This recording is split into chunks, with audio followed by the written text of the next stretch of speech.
بسم الله الرحمن الرحيم السلام عليكم ورحمة الله تعالى وبركاته أدبار السلام عليكم waxaan soo gabagabeynay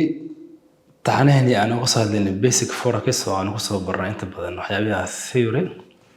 hadda waxaan usoo gudubnay wejigii labaad ee ahaa technical level waxaan kasoo duubin dhowr cashir oo aan uga soo hadlayna sida markaas suuqa loo analysis gareeyo gaar ahaan anagoo soo aragnay sida loo program loo sawiro support resistance iyo trend line waxaan kaloo soo barnay sagaalka candlestick ama sagaalka chart ee qof kasta trader ah ay u tahay muhiim inuu wax ka fahmo sidoo kale casharkeena maanta wuxuu ku xiran yahay casharkii hore waxaan uga hadli doonaa candlestick sida u samaysmaan iyo trigger ama khiyaanir ay ku jirto ee loo yaqaan cheat sheet halka uu ku xirmo candleka iyo sida uu u muuqdo iyo sidoo kale candle walba information uu bixinayo wax signal uu ka yahay waxaan ku casharkan maanta aan ku baran doonaa saddexda waji ee suuqa uptrend downtrend iyo range marketka ilaa goorma ay invalid suuq markuu yahay uptrend goorma uu dhamaada uptrendigaas ama goorma noqda invalid sidoo kale markuu yahay suuq downtrend downtrendku goorma ayuu noqdaa asna invalid yani see loo ogaan karaa in suuqa kan selkiisa uu soo dhamaaday then suuqa uu sameyn rabo shift ama uu sameyn rabo reversal sidoo kale markuu suuqu yahay uptrend isaguna goorma ayaa la ogaan karaa maxaa marka qaacido u ah qaacid ahaan inta badan waxaa marka inoo tilmaamaya candleska kama wadno in wax walba ay ku egyihiin candleka oo markaad aragto candleka lagu baray maaha macnaheedu inaad qaadan karto buy ama sell laakiin candleka wuxuu ku siinayaa mid ka mid ah go'aanada ugu xoog badan ee suuqan aad ku geli karto ama aad uga bixi karto laakiin si gaar ah waxaan baran doonaa istaraatiijiyooyin aad ku baran doonto when to enter the market iyo when to exit anagoo markaas aan ka kala baran doono different zones hadday noqon leedahay supply zones ama demand zones okay sidaan kusoo sheegnay hordhaceena waxaanu maanta baran doonaa waxa loo yaqaano candlestick formation iyo candlestick cheat sheet candlesku suuqan u muhiim inaad wax ka fahanto marka waxaan fiirinaynaa qaybta loo yaqaano bullish candles bullishku wuxuu qaybsami karaa ilaa shantan qayb ama uu sameysmi karaa qaybta ugu horeysa waxaa loo yaqaano waa most bullish suuqa caadiga ah waanu soo fiirin doonaa the real market laakiin marka aanu fiirino shaxdatan ama powerpoint markuu candleku u sameysmo sida tan waxaa loo yaqaanaa most bullish waa bullishka ugu xoogan why loo leeyahay waa most bullish because suuqa poolka ama payga ah halka ayuu ka furmaa then wuxuu ku xirmay near the high ama near the closing meeshiisii ugu sareysay ee halka uu ku xirmayna waa the same so markuu suuqu yahay ama uu yahay candleku mid without week ama week uusan lahayn loo yaqaanaa waa most bullish bullishka ugu xoogan okay kana waa second most bullish midkii asna labaad ugu xoogana bullishka because of kan markiisa hore wuxuu ka soo furmay halkaas ayuu ka soo furmay wuxuu ahaa sell halka markuu yimid dan waxa yimid buying pressure price-ka ayaa riixay then ilaa ay geeyeen halkii uu ka soo furmay so markaad aragto kan noocan oo kale ah sida hamarka oo kale isaguna wuxuu tilmaamayaa inuu jiro strong bullish yani bullish aad u xoogan inuu jiro ayuu sheegaya candleka haddii halka uu ku xirmo closingkiisa iyo highkiisa ay weegar u dhaxeeyo saan oo kale yani kan week ma lahan laakiin kan wuxuu leeyahay xogaa week ah so marka this called normal bullish ma xoogana daciifna weekna ma ahan saas daraad marka waa bullish laakiin normal ah maadaama closingkiisa halka uu ku xirmay iyo halka ugu sareysay ay yihiin kuwa xogaa isku dhow so marka halkan waxaa laga fiirinaya marka waxaa loo yaqaanaa price range waxaa la isweydiinayaa halkee يعني برايس كو وكحرمي relative to the range يعني برايس كان هالكي أيو كحرمي يكون نقد كلوس مركي لو في range وسريسي during that day وجاري مركي وبولش هالكا أيو جاري ماشي وسريسي during the day هالكا أي أحد لكن إسلام كي كم حرمي سيدا كانوا كه أيو كحرمي مال حوا ويردو مركي ونرم بولش كان هو نيوترال وحب سكتب إنه ناخذ دوجي so halka ayuu ka furmay marka halka uu aadadan waxa ku yimid selling pressure again piles way soo celiyeen halka ayuu ku xirmay neutral bullish neutral asay logical kana waa least bullishkii ugu yaraa ama ugu daciifsanaa ayuu noqonayaa because halka ayuu ka furmay halka markuu gaaray waxa ku yimid selling pressure sellerska dib u soo celiyay way soo waday halka ay markaasna uu ku xirmay halkaas ayuu ku xirmay closed here so markii loo fiiriyo during the day uu gaaray iyo halka uu ku xirmay range u dhaxay fiiri yani aad u kala fog marka waa bulishkii ugu daciifsanaa yani kan fiiri halka uu ku xirmay range-giisa halka uu gaaray during the day waa the same kan waa sidoo kale waa the same kan wax yar ayuu u jiraa marka waa normal bullish laakiin kan halka uu jira fiiri this has a long week yani wuxuu leeyahay week ama shadow aad u dheer because wuxuu ahaa bullish halka ayuu ka furmay aan ku hay cursor-ka halka ayuu ka furmay during the day halkaas ayuu gaaray halkiisa markuu maxay halkiisa uu ku xirmay lahaa wuxuu noqon lahaa sida kan oo kale most bullish laakiin maadaama uu la soo kulmay cadaadis uga yimid dhanka sellerska ama sellerska ayaa waxa dhacday in dib loo soo riixo ilaa halkaas ku xirmo marka range isku jira ayaa halka waxay tilmaamaysaa in buyers uu ku yimid daciif okay shaqadan aan la aadno suuqa caadiga let's check to real market أنا في روحان كلي أنا في رينا كاندلسكا بايسكا لغة this كان في هالك وكحرمي يو هالك وكفرمي يعني هالك يعني وقاري during the day يهالك وكحرمي يعني بسودوين ما لها week there like this على خنا ومت كان له هني most bullish this is the most bullish okay كان ومت كان normal كمركز هالكاس يعني وقاري during the day يارك ku xirmay way isku dhow yihiin soo marka kaandalada buuxa ada like this khano kale waa wuxuu noqday doji ama neutral okay kan markiisii hore wuxuu ahaa hada ku noqonayo salaana ay soo furmay laakiin uu laabtay halkaas kor asna ay ku xirmay so noqonaya marka waa the second most bulishkii ugu xoogana oo kale ayuu noqon karaa sanadka inta kan aan rectangle gelino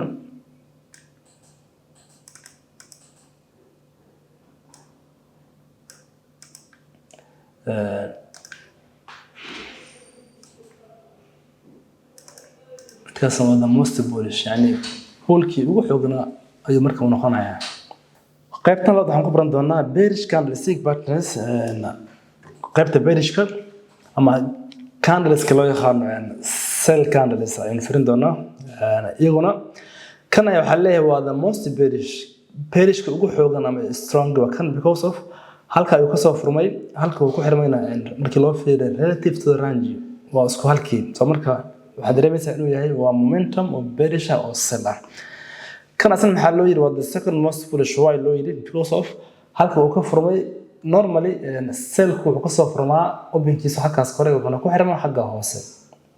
laakiin this one waxa loo yiri most second bearish waxay tahay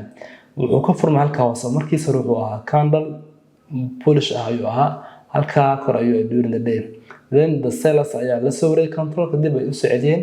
waxaan lagu soo celiyay halkii uu ka soo furmay ayaa dib lagu soo celiyay marka waa what we call shooting star marka ayuu noqonayaa one of the second most bearish this is normal because halka uu ku xirmay markii loo fiiriyo during the day halka uu gaaray oo isku dhow yihiin marka waa normal bearish kan waa neutral waa sida kii aan soo arkayno oo bullish kala ahaa kana waa selkii ugu liitay because of halka uu ka soo furmay during the day ilaa halka ayuu soo gaaray this range so marka halka uu ku xirmay because halka waxa dib uga soo riixay waa pressure uga yimid xagga biaska way soo riixay halkaas ay ku marka ayuu ku xirmay so halka uu ku xirmay oo halkaas iyo halka markaas uu soo gaaray during the day range ahaan ay kala fogyihiin marka wuxuu marka uu noqonayaa the least bearish haddii halka uu ku xirmay lahaa wuxuu noqon lahaa the most bearish sida kama kale okay isan aan ka soo fiirino the real market yes arkayna you see هذا this candle كله this candle ونخلنا سوا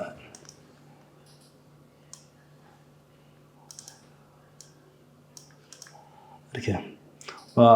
we can call the most bearish markaas ugu xogana this one wuxuu noqon karaa or this one wuxuu noqon karaa normal we can take this neutral marka candlesku waxay noqon karaan ilaa 100 nooc in ka badan laakiin waxaan maanta aan baran doonaa kuwa markaas ugu muhiimsan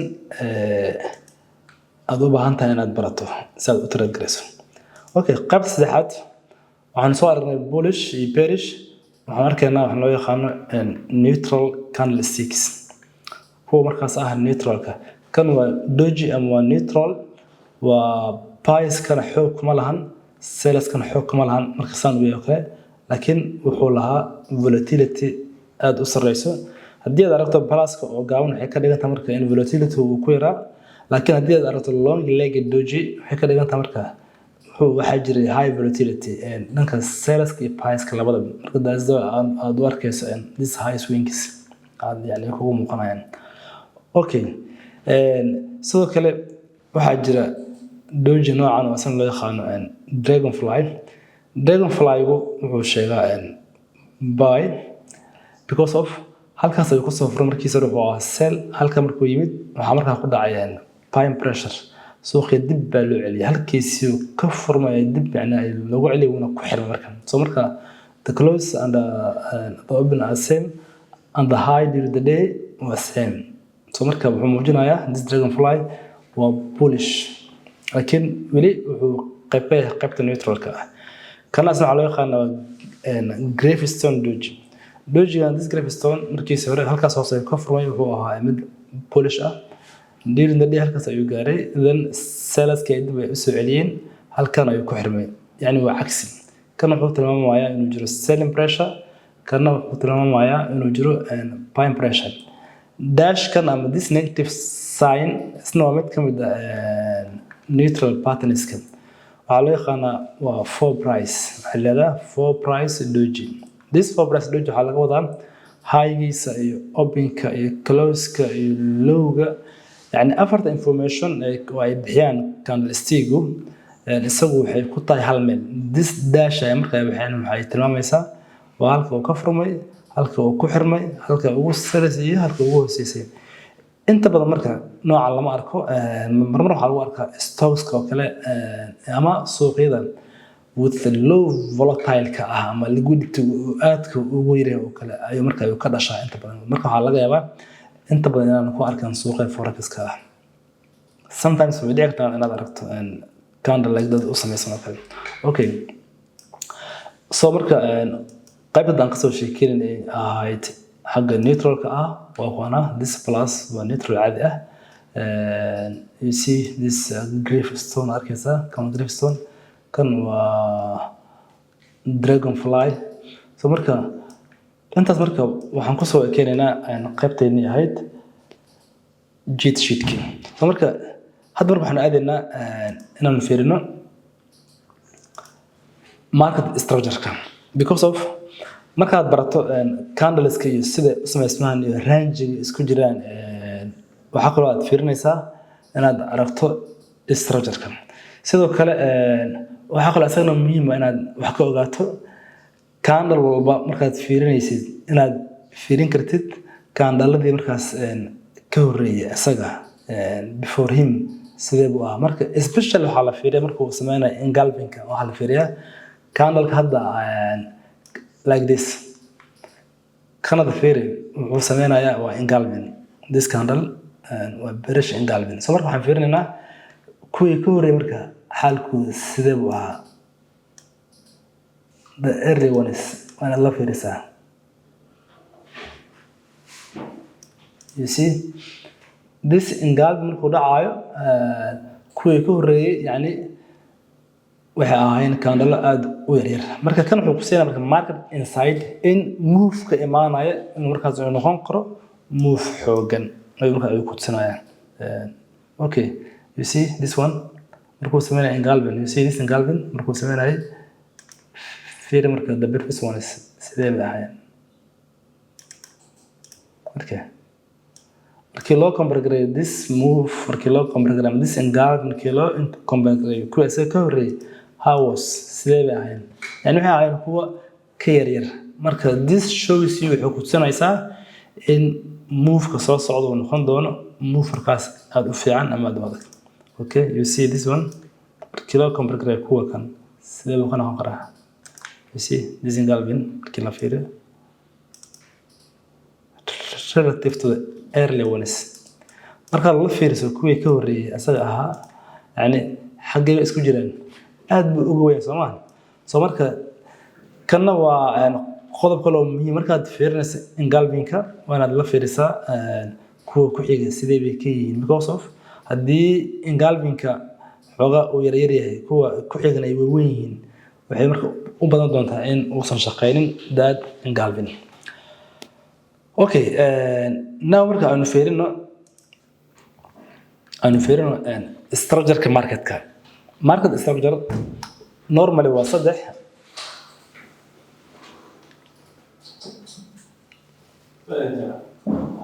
ka qadno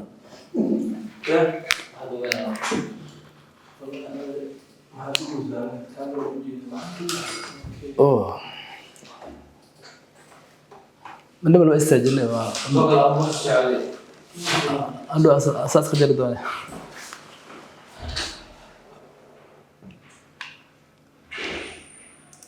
اوكي markaan fiirino market structure securities waa saddex suuqa forex waa inuu ahaadaa suuq uptrend ama suuq downtrend ama suuq range market casharadii hore waxaan ku soo aragnay basic laakiin maanta waxaan baran doonaa waan soo aragnay sida u sameysmo uptrend uu u sameysmo high lows downtrend uu lows ay u sameysmaa range-guna waa markuu suuqu uu dhaqaaqo equal highs and lows yani isla eg high iyo isla eg lows markuu sameeyo waxa loo yaqaanaa range market laakiin waxaan maanta aan baran doonaa uptrend-igu ilaa goorma ayuu yahay valid ama mid saxan oo shaqeynaya downtrend asna ilaa goorma ayuu yahay valid okay marka waxa leeyahay waa qaacido ama waa formula an uptrend market suuqa uptrendiga is invalid waa mid markaas invalid aan shaqeynaynin only kaliya when it breaks down markuu hoos u soo jibiyo below the last swing low ugu yani sokey markuu jibiyo kaasoo precedes the breakout يعني swing low-gii ugu hooseeyay kaasoo ku xiga break-gii ugu dambeeyay waan fiirindana marka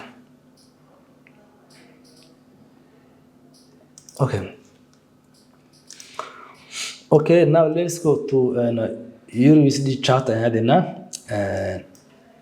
symbol waxaan sameeynaa draw okay markaan fiirino suuqa kan wuxuu sameynayaa high lows waa normal soo socodkii aan ku naqaanin marka waxaan ogaan rabnaa high lows kan goorma ayuu marka noqonayaa invalid yani mid aan shaqeynin okay marka waan arkaynaa okay another move waa high lows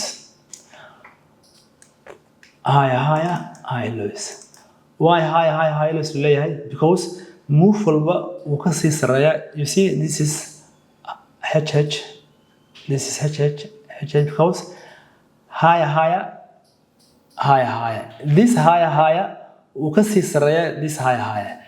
kan uu ka sii sareeyaa this one kan uu ka sii sareeyaa this one that's the why we call higher okay and this one is called and high lows because mid yani kan uu ka hooseeya kan uu ka sii hooseeya kan sida kuwan ay u yihiin kan uu ka sii koreeya kan ay u tahay uu ka sii hooseeya that's what we call high lows and this we call high highs yani uu ka sareeya okay marka now waxaan hadda aan joognaa waa high lows again suuq wuxuu sameeyay high highs okay marka meesha aanu joogno marka mar walba oo dhaca high highs waxa dhacaya waxa loo yaqaan break you see halkaas waxa ka dhacay break halkaas waxa ka dhacay another break markaas because waxa sameysay high high ka ay sameysay you see another break you see another break okay because this break suuq uu sameeyay marka waxa qaacido waxay ahayd dib aan ugu laabano maxana yiri uptrend waa mid invalid يعني أنا شقينين كلي مركو وسو جبيو وسو جبيو اسمين لو ودن بي لكن اسمين لو قاسو هي بريسيدس كحيجي بريك أوت كان أوكي مركو أنا كل عمرنا واقع مركو اسمين لو ويسك يعني كحيجي بريك أوت ودن بي هل كم مركو دعي بريك كم مركو مخنايا هكذا إيش هسوي بريك ما كجرو وانو سماه بريك كله ملهن so marka break u dambeeyay waa kan maadaama kan uu yahay break u dambeeyay swing low marka u dambeeyay wuxuu noqonayaa this one this is the last swing low marka this is the last swing low waa swing lowgii ugu dambeeyay marka noqonayaa this one okay marka waxaan sameynaynaa this area waxaan ka sameynaynaa inaan dhigano triangle ayaan dhiganaynaa I mean rectangle ayaan dhiganaynaa maadaama uu yahay kii ugu dambeeyay you see okay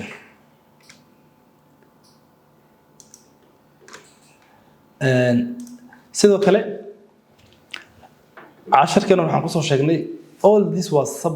support I know all this was supports لكن السؤال شو حيتعين all this support هذا عن تلمامه السوق وكبرجري يعني ما تحجي لنا مو حنسينا consideration أو مركز السوق ما كباي جرينا يا will I buy مركز سؤال السوق يعني buy ما قادنا look وعمله مركز أنت بدن قراراتك وكذا كويس مو أنا أنا consider جري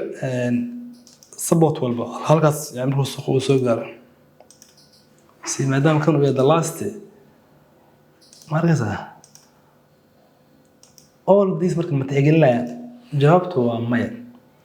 because waxa kugu imaanaya confusion buy uma baahnid because suuqu uptrendigu wuxuu noqday invalid goorma ayuu noqday waa markii la soo bareegareeyo last swing low u dambeeyay ee halkan ah markaas maadaama break kor uusan ka dhicin no problem range-gan waa uu dheeraan karaa intuu doona laakiin adigu waxa ku calaamadkaas last swing-hayga ayaa ku calaamad ah haddii marka kan inta aan soo break gareenin you are an uptrend zone laakiin haddii mar last swing low-gi halkan ku yaale break lagu sameeyo suuq wuxuu noqonayaa suuq sameeyay shift okay waxaan weynayo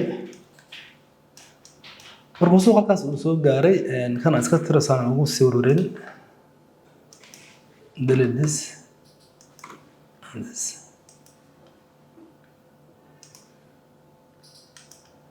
okay then ma dhicin break kale again marka suuq wuxuu soo sameeyay marka la fiirino wuxuu watay socodkiisii okay meesha aan karab inuu sameeyo another higher aan karabnay ma sameeyna halkiisii ayuu ka laabtay then market wuxuu baa inuu soo sameeyo downtrend channel inuu soo sameeyo oo ah low high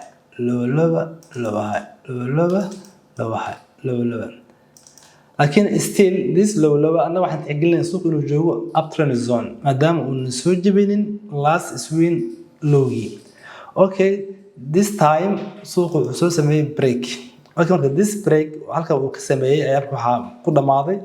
uptrend time كي أما وقت كي بايس كها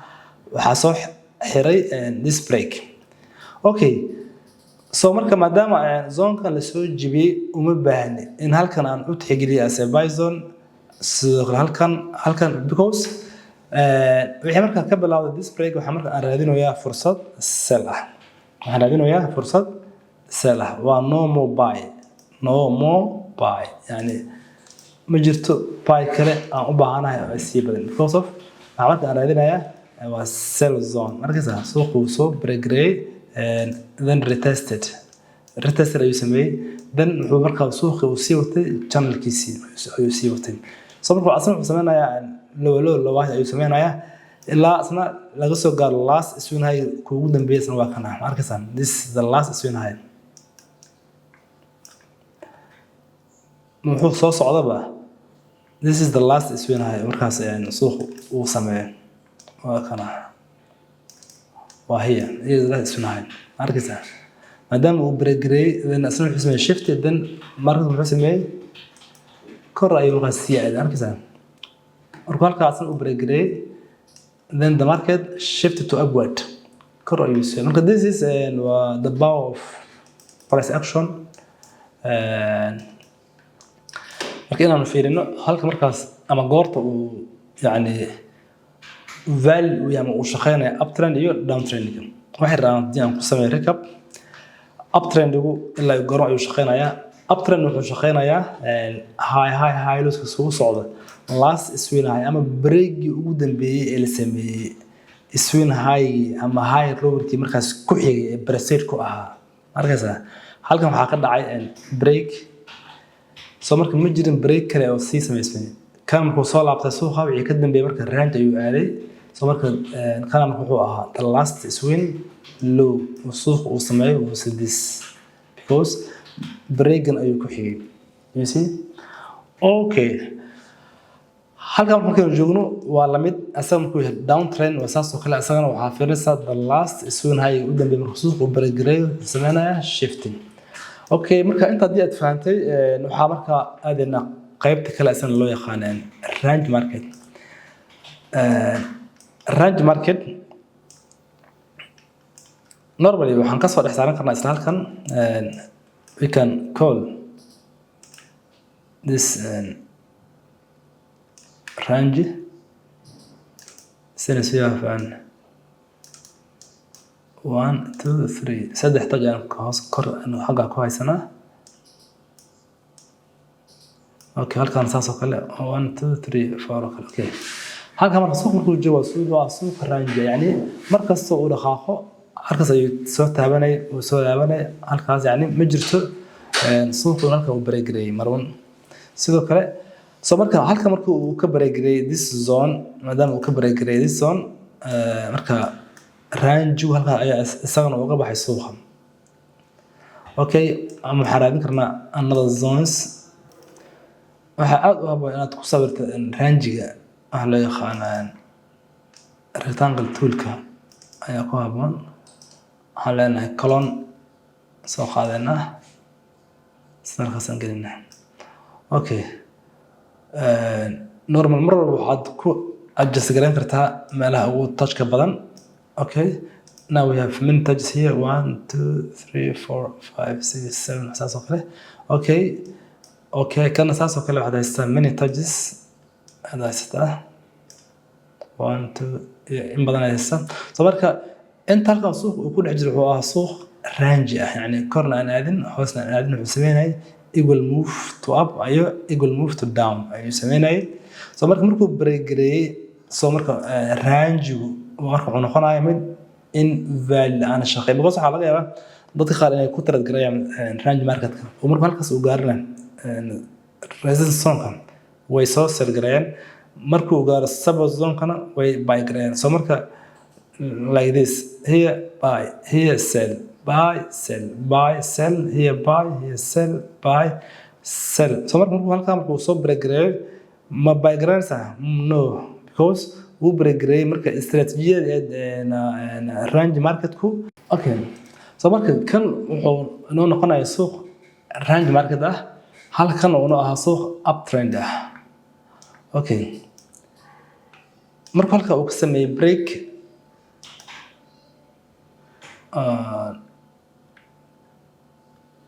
waxaan qaadana call out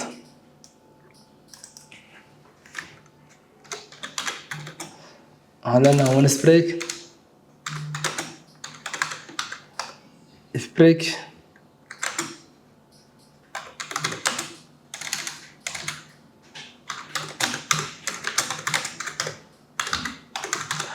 اوكي عندي مركز وهالكاس ما دام وجبي الرانج ماركت wuxuu noqonayaa mid invalid ah yani aan sii shaqeynin okay kana wuxuu noqonayaa hadii uu bregareeyo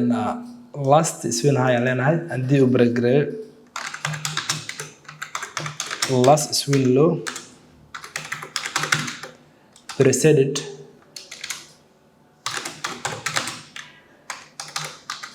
break it is invalid. اوكي maadaama suuqa uptrend uu sameysmo high lows waxaad fiirinaysaa marka swing lowgii u dambeeyay ee ku xigay break markii uu jabiyay kadib markuu soo jabiyay kadib wuxuu suuqaas noqon doonaa mid invalid macnaha aanan uptrend aan sii ahayn saasoo kale markuu yahay downtrend uu sameynayo high lows I mean low highs asaguna waa la mid marka intaas ayaan ku soo gabagayn doonaa soo waanu arki doonaa halkee way to exit iyo way to intaba halkee ka galnaa halkee soo baxnaa waan fiirin doonaa laakiin hadda waxaanu baranaynaa kaliya suuq markuu yahay range market goorma ayuu noqdaa mid invalid aan shaqeynaynin markuu yahay uptrend goorma uu dhamaadaa wajiga uptrend markuu yahay downtrend goorma ayuu dhamaadaa downtrendgaas